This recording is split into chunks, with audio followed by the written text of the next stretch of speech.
Well, we're here in the Tally-O and I'm here with Padraig O'Brien and Eugene McGee.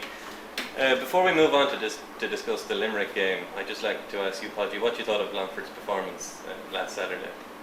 I thought they played particularly well, but the two goals they conceded brought Derry back into the game. Longford were a much better team. I was very disappointed with Derry, to be honest with you. No pace to the side, didn't look interested. A lot of rumblings in the camp apparently with the manager, John Brennan, say they want to get rid of him, whatever. Paddy Bradley was their threat, but he was very far away from the goals. Owen didn't look interested, you know. I just wouldn't get too carried away with the win over Derry, because I think Derry are in a very bad place at the moment. But as I say, we got a good draw in the next round and we're home to Limerick, and anytime we get a home draw in the qualifiers, it's worth its weight in gold. Eugene, what was your impression of the match? Well, the main thing I was interested in that match was Longford threw away the replay with Wexford without a shadow of a doubt. Like the last 6 scores against Wexford in that match were scored by Wexford. 5 of them were scored by Wexford and 1 by Longford. So that's a shocking reflection on a team which was far better than Wexford, and they were a much better team in the drawn match as well. And if you look at the Laois match here, only if the rules were changed, Longford would have lost that as well. So that would have been 3 matches they would have lost. They could have lost 3 matches when they were a superior team each time. And I talking to Padraig Davis after the first match, you know, I pointed out to him, like, you know, you have to know how to win in the last 10 minutes of the game when you are the better team. That sounds a very simple statement. What it means is, you know, you have to put in that extra support then to make sure we have a lead now. Let's hold it. Now Longford didn't hold on to that lead, and they should have been able to hold on to a 4-point lead. They're absolutely right about that. I wasn't at the match. I was abroad, so I can't say. But therefore, the importance to me in the Derry victory was, they were under stress again coming into the last 5 minutes of this match, but they did survive it, and they did get the last 3 points, I think, unanswered, and that was a huge difference, and that was a big psychological boost. And I think Glenn Ryan referred to it after the match, you know, indirectly, that was the difference, that this time they did, when they were a better team, they did actually go ahead and win it, as opposed to being just a gallant loser again. As you know, the history of Longford football is spread all over the decades with gallant losers, but this was no gallant loser. So maybe that's an important change, and it is very important. John Brennan was grumbling a lot after the match about refereeing decisions and so forth, and some Derry supporters were claiming Longford got a lot of easy frees. Eugene, did you see any fault? I was there. I always had a policy when I was a manager myself. Look, there's certain things make up a game, like the weather is the first thing. Have your players injured? Do you miss goals? Do you miss frees? All that sort of thing. And one of the things included that is the referee's performance. And you just take that as one of 5 or 6 items that contributes to how a game is won or lost. And my policy was always, that's it, when the whistle's gone, forget about the referee, because it's gone and can't be undone anyway, even if it's a diabolical decision. So, like, I think managers who whinge at referees, it's an excuse for themselves. You know, and very few winning managers whinge at referees. So, like, the refereeing system is not getting much better, to be honest, and we can't do anything about it, the managers can't do anything about it. So my attitude is just get on with it. It's the same as if you missed a goal. I mean, Longford missed 2 or 3 goals, I gather, in the replay against Wexford. You know, there's no point in complaining about referees in that situation. In fairness, Longford were not complaining about the referee after that match. So it's overdone, and I think players, it's bad for a manager to be making excuses about referees, because it's kind of offloading blame, which probably should be attributed to some of his players in that particular match, if they didn't probably do their job properly. I'd like to turn to Limerick are a sort of puzzling outfit. For most of the past decade, they've been a respectable team. They've come close to a couple of Munster titles, but losing to Clare seemed like a major backward step for them. What's your read on them? Well, the biggest problem affecting Limerick football at the moment is the loss of John Galvin, who was probably in the top 2 or 3 midfielders in the country and has been for the past number of years. Now, he basically carried that Limerick team through a lot of very good results in recent years. They were in the Munster final in 2009 and 2010 and lost both of them narrowly. Like they're very much the bridesmaids in Munster. In fact, they had many chances to win the Munster title and failed. Maybe the belief isn't there to get over the line, but they failed each time. Now I hear that Stephen Lavin has gone off to America, and Thomas Lee, who played midfield against Clare. And that's in the aftermath of the Clare defeat, which was shattering for them, because they would have been expected to get to the Munster final without any question. Clare were always a Division 4 team in the last number of years. Limerick to and fro between 2, 3 and 4, and always done better in the championship. But to lose to Clare was completely unexpected and a big blow to them. But the loss of Galvin now is crucial, and I think our midfield has been having problems, and a lot of criticism of the whole lot, but maybe we'll get a 50-50 break on Saturday week, and with Galvin gone, definitely we have a big chance at that department. Eugene, do you share the buoyant optimism of most Longford supporters?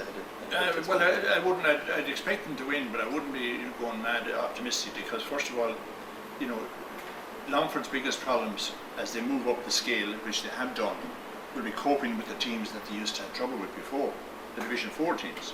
I mean, it's, you know, they played. Okay, Wexford were the same as themselves, but Derry were Division 2, and generally good weak counties like Longford were, and hopefully are not anymore, but in the middle tier of the 32, let's put it that way, they find it harder often to cope with the ones below them than the ones above them, because it's difficult to motivate themselves. And that could be a problem with Limerick. Everybody's saying, wondering who's going to be in the draw for the next round after that. Well, you know, that's ridiculous talk, because if this game was in Limerick, I'd be very, very worried. I mean, Meath went to Limerick 3 or 4 years ago and I think scored 6 goals or something. But Ian Ryan was playing then, not the corner forward, he's still playing. But I mean, one forward can do terrible damage on a good day. Yes, they haven't had a good year, and definitely, like, Galvin came back with a miracle cure, and then unfortunately the miracle cure collapsed and he's gone again. So he's a huge loss. Like, you know, that's the trouble when you have a superstar like they have. He'd be as good as any midfielder there in the last 10 years. And then he's there one day, and the next day he's gone. There's a shocking disappointment, let's say, in the camp, you know. But a county like Limerick will not rate Longford as shocking, intimidating, as if they were playing Kildare or Galway or somebody, or Mayo. You know, they won't be intimidated. I mean, they'll say, look, we played them a few years ago there. We were on the same division, so there can't be that much difference. So, at the same time, Longford has got a good media coverage in the last 6 months. That's been moved up the scale by journalists all over the country. They regard Longford as probably the only team this year that has made any sort of substantial impact from the depths of the lower divisions. So the rating is high. So much depends on how the players themselves think about this situation. You know, if they meet in 2s and 3s and decide that, look, we were fairly okay here, then they're in trouble. Definitely. Now, that's Glenn Ryan's job, obviously, and the other selectors, so to sort that out. But I think, and the other thing that I'd be a bit worried about is this thing that Longford can't nearly lose in Pearse Park. That's a shocking way to be. Longford have lost a lot of matches in Pearse Park over the years, so, like, you know, but that again, that comes back to the manager and the selectors, and they're fairly sharp men, so I think they'll get over it, they'll solve that, but they'll have to work quite hard on it, because there'll be some players at this the week before this match, and they'll think there's no way we're going to lose this match, and that has to be knocked out of their heads between that time and the day of the match. Padraig, how far do you think Longford can go this year? Do you think a quarter-final spot is a realistic, serious chance now? Well, as Eugene said, the one team that's made substantial progress this year is Longford, and they're a team very much on the up. Like, they won the National League Division 4 2 years ago and Division 3 this year, which, you know, is substantial progress. Winning titles, and they're getting used to winning now. In the past, they're getting used to losing. I mean, they couldn't win a game, they couldn't win tight matches. And as Eugene said, they won a tight match the last day in Derry. The draw has to be very kind again. There is no such thing as a kind draw, I suppose, at this stage. Just the fact, I think that we're on to Limerick are struggling, I think we'll get through. But the next round then, it's the 8 matches that are on Saturday week and Sunday, spread over Saturday and Sunday. All those winners come into round 3. And that will probably include the likes of Kerry, Tyrone and Kildare. And then you could say maybe we'll get Leitrim or Wicklow. But if you drew Wicklow down that round, then that's a very tough match. So I suppose it's no easy draw, but if we got a favourable draw and avoided the big 3, say like Kerry, Tyrone and Kildare, we'd have a very good chance then of getting to the 4th round, all depending on the home advantage again, which is so important. And then in the 4th round, you could meet, I'm looking very much ahead at this stage, you could meet beaten provincial finalists, which could include Clare and could include Sligo, which would definitely would be at least 50-50 matches for Longford. So there is a possibility to get to an All-Ireland quarter final, which would be a huge achievement, but it's very much dependent on the draw.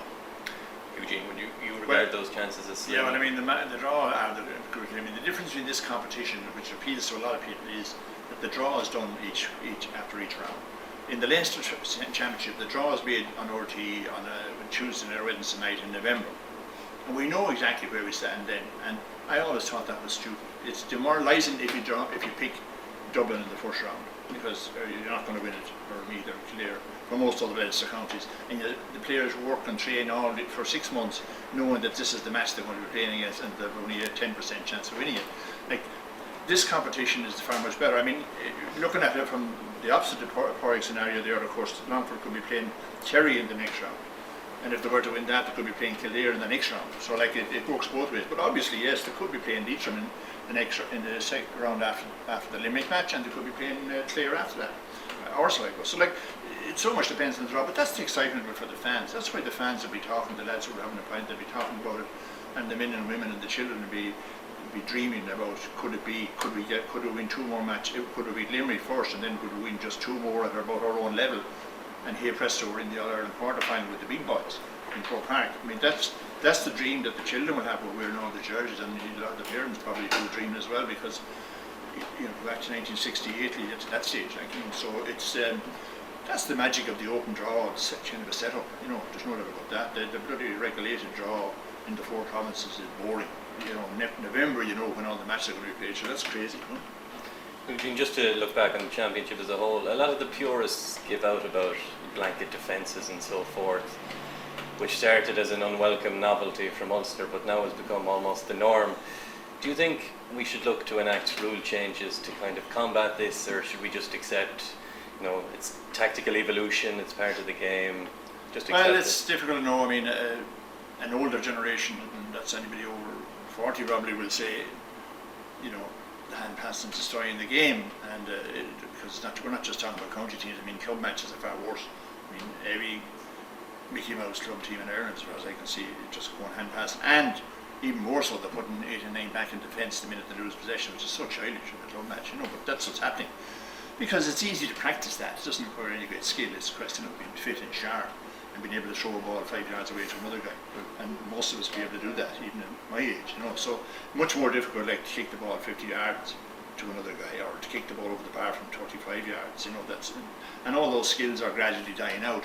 But we can't live in an ice age. I mean, managers are entitled to make the most of the rules. Like, I remember in the 70s and 80s, when I was involved with Offaly, and that, I mean, the big thing then was not throwing the ball, it was all basketball.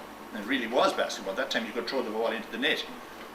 I was involved in a famous semi-final where it was 4-15 to 4-10, and 7 of the goals were thrown into the net with my fist and my hand. So that was ridiculous as well. But then it phased out, and it was moderated a bit, and we got a more slightly the same idea, but in a more presentable manner. And I think that's the way that Jim McGuinness guy in Donegal, like, he has already started to adapt this year, because he knows last year would not win an Ireland, absolutely impossible, no scores like that. So he'll adapt the game, and others will respond, and hopefully in a positive way, but yes, I'd say there will be. I'm on a committee at the moment which is looking at all aspects of football, and one of the things we have to look at is that sort of thing. I've no doubt at all, we're launching a website shortly where anybody in Ireland can communicate with us and put in their proposals and so on. I'm sure there'll be thousands eventually, but I've had 50 or 60 so far to myself, and the vast majority of them said, look, you'll have to do something with the hand pass and destroying the game. So maybe the hand pass may have to be limited to something or other, but let's see how it gets on this year. Let's give it another full run this year anyway and see. It mightn't. The thing that annoys me about the hand pass, I suppose, is that it's doing away with one of the great skills, which was the high catch and the kick, because you can't hand pass up in the clouds and expect a better catch. That's not really a hand pass. So the wonderful footballers that the older generation would have loved, and I'm sure in GA pubs all over Ireland, the photographs of great fellas catching high balls, you won't see that anymore, and that's a big loss. Like, rugby or soccer wouldn't do that. They wouldn't abandon their greatest skills. So we have to look at the whole picture. Padraig, what's your take on those issues, the hand pass and the blanket defence? Yeah, it can be very frustrating to watch now. Longford, I suppose, to get to where they are now, they brought maybe 10 or 11 behind the ball, but they break with pace, and the counter-attack is very good, because when you have quality forwards like Sean McCormick and Brian Cavan inside, to get these diagonal balls into the corner, they're taking on defenders and pace. The half-backs, and as I say, there could be 7 or 8 backs, but Shane Mulligan is a typical example, breaking out of defence and letting the ball in as quick as he can. Paul Barden then also drops, and again actually carries the ball with pace, and then that opens up the opposition and leaves the space for the likes of McCormick. I mean, Brian Cavan in particular now, a good ball into him, he's so hard to mark. He's one of the best forwards in the country. His scoring rate wouldn't be as high as it used to be, but his work rate is immense. And that's the highlight of this Longford team. They work so hard for each other, and it has to be done because they have some very good footballers, but then they have 7 or 8 lads that are their work rate carries them through. Like, you know, they wouldn't be in the top class, but it's all part of a team. But it's a game plan it's been so effective, and you just have to look at the results. Longford have lost 1 match in 12 this season between league and championship. That's a serious achievement for the likes of Longford. We'll be playing their 5th championship game this season. Now I can't remember, I don't know, you should remember, when Longford last played 5 championship games, and hopefully 6 championship games. Padraig O'Brien, Eugene McGee, thank you very much.